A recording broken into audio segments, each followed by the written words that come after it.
Right?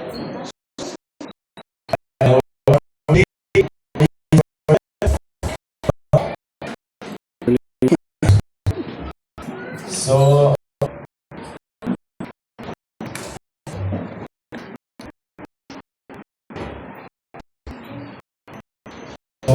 sa Ginoo, parang natagon kita sa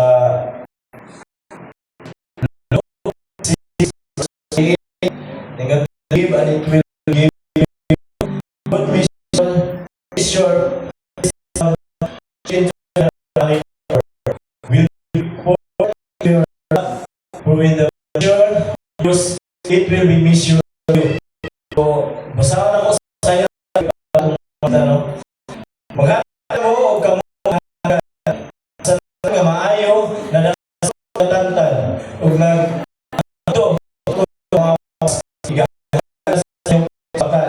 sa mga utaksanan ang inyong isan magatapos kamo.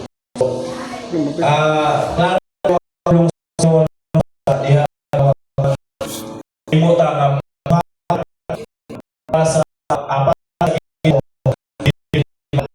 dua sa Ginoo sa pagbubo sa grasya panalangin sa usa. Are we ready to give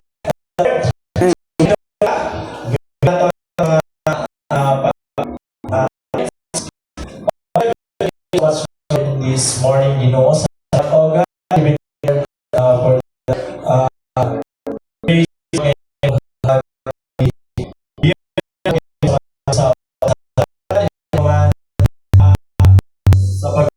sa Ginoo, even sa buwan palalangin mo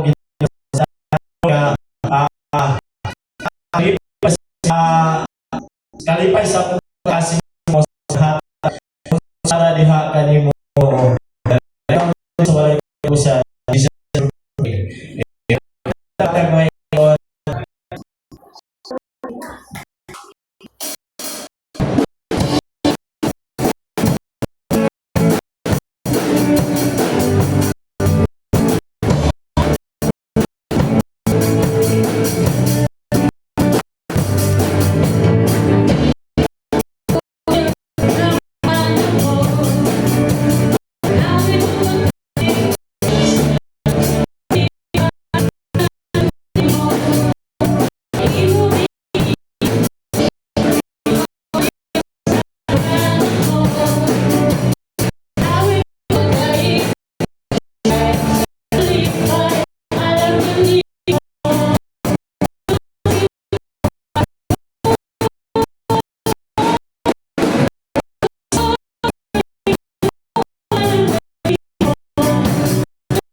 Dino Appeal, si Brian. Pagamit mo mga bata, kaya di ba magpagamit ang mga kantong.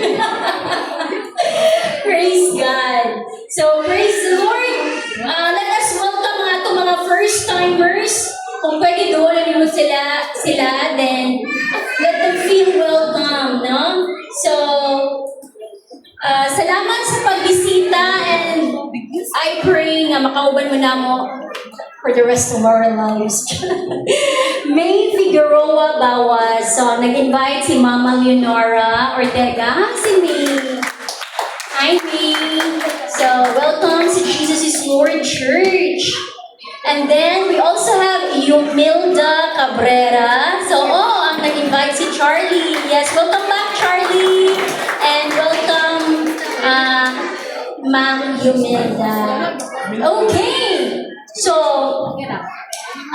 this coming afternoon natin itawag na Pabaon 2026. Unsa man yung Pabaon 2026? I encourage tanan nga estudyante nga mo eskwela na ugma o sa kaming nga pasukan. Pabaunan mo sa Ginoo og spiritual things. So natin mahigaya na 2 p.m. to 3:30.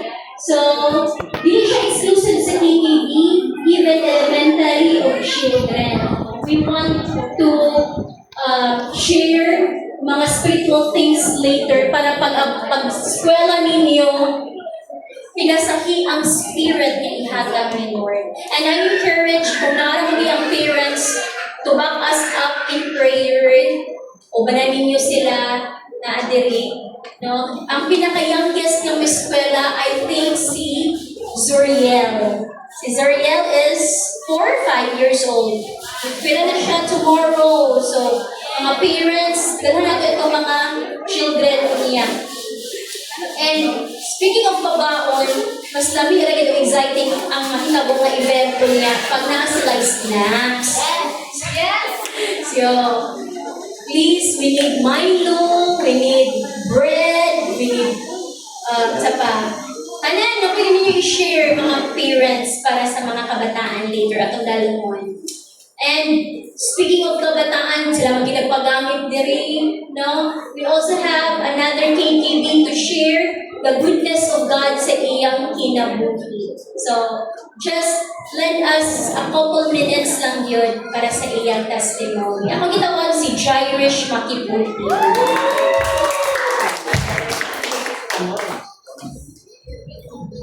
Good morning, everyone. I'm really thankful for this opportunity to stand before you and share the goodness of God on what He has done during our school outreach ministry last April 9, 2026.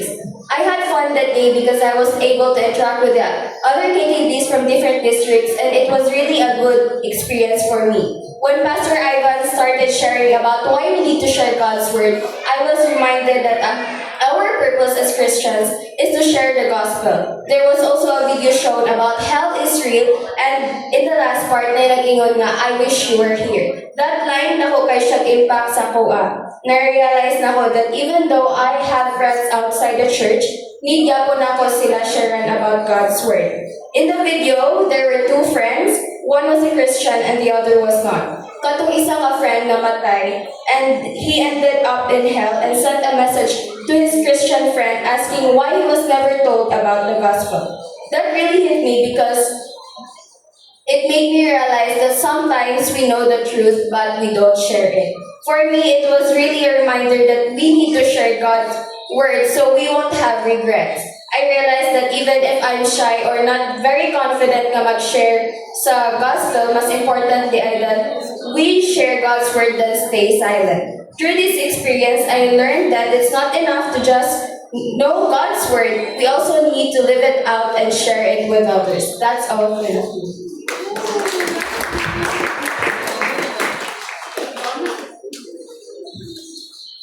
Praise God. So, kami man to, English, mag-ibilay yung mga kabataan karon, no? Ready for New Zealand. Speaking of New Zealand, as I have said earlier, si James will be going to New Zealand na yun. And isa na po the tribe leader. Isa na po the tribe leader ang gi-allow sa Lord nga moadto sa laing dapit. And this time, hindi na ko mohilak. Gi-embrace na ako ni kay ngano, nakita na ako na digit tama zerohan o mga workers. Na yung mga kabataan nga na-raise up nato, no? Para magpagamit sa buluhaton sa Ginoo. And we want for more workers yun. So, before mo Lord si James as JIL family, ato siyang pabaunan o mga pag-ampo. Mag-declare ta sa iya o mga maayo nga butang. So may I request James, kani sa front together sa iyang tulo ka anak, naman to,